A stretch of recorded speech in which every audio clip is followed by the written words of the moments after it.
Roswell, Alien Interview, Chapter 12, A Lesson in Immortality. Matilda O'Donnell McElroy, personal note. I think the following transcript is pretty much self-explanatory. Official transcript of interview, top secret. Official transcript of the U.S. Army Air Force, Roswell Army Airfield, 509th Bomb Group. Subject, Alien Interview, July 30th, 1947, first session. Immortal spiritual beings, which I refer to as ISBEs for the sake of convenience, are the source and creators of illusions. Each one individually and collectively, in their original unfettered state of being, are an eternal, all-powerful, all-knowing entity.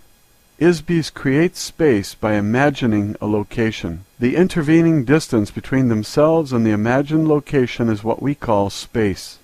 An ISBE can perceive the space and objects created by other ISBEs. ISBEs are not physical universe entities. They are a source of energy and illusion.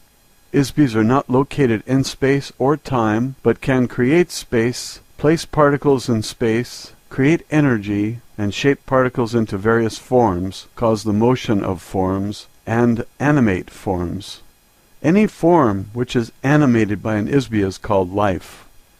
An ISBE can decide to agree that they are located in space or time, and that they themselves are an object, or any other manner of illusion created by themselves, or another, or other ISBEs.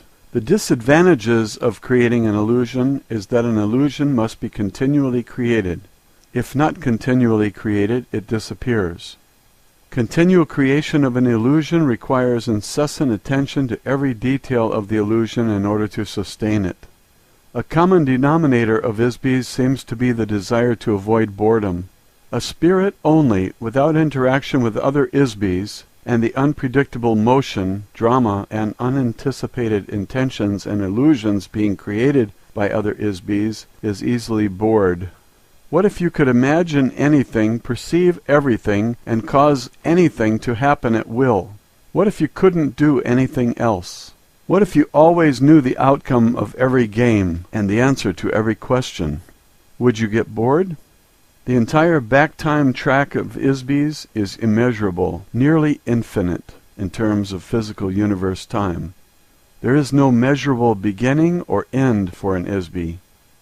They simply exist in an everlasting now. Another common denominator of ISBEs is that admiration of one's own illusions by others is very desirable. If the desired admiration is not forthcoming, the ISBE will keep creating the illusion in an attempt to get admiration. One could say that the entire physical universe is made of unadmired illusions. The origins of this universe began with the creation of individual illusionary spaces. These were the home of the ISBEs. Sometimes a universe is a collaborative creation of illusions by two or more ISBEs. A proliferation of ISBEs in the universe they create sometimes collide or become commingled or merge to an extent that many ISBEs shared in the co-creation of a universe. ISBEs diminish their ability in order to have a game to play. ISBEs think that any game is better than no game. They will endure pain, suffering, stupidity, privation, and all manner of unnecessary and undesirable conditions just to play a game. Pretending that one does not know all, see all, and cause all is a way to create the conditions necessary for playing a game. Unknowns, freedoms, barriers, and/or opponents and goals. Ultimately, playing a game solves the problem of boredom. In this fashion, all the space, galaxy, suns, planets, and physical phenomena of this universe, including life forms, places, and events that have been created by ISBEs and sustained by mutual agreement that these things exist. There are as many universes as there are ISBEs to imagine, build, and perceive them, each existing concurrently with its own continuum. Each universe is created using its own unique set of rules as imagined, altered, preserved, or destroyed by one or more ISBEs who created it. Time, energy, objects, and space, as defined in terms of the physical universe, may or may not exist in other universes, The domain exists in such a universe as well as in the physical universe. One of the rules of the physical universe is that energy can be created but not destroyed. So the universe will keep expanding as long as ISBEs keep adding more new energy to it. It's nearly infinite. It is like an automobile assembly line that never stops running, and none of the cars are ever destroyed. Every ISBE is basically good, therefore an ISBE does not enjoy doing things to other ISBEs which they themselves do not want to experience. For an ISBE, there is no inherent standard for what is good or bad, right or wrong, ugly or beautiful. These ideas are all based on the opinion of each individual ISBE.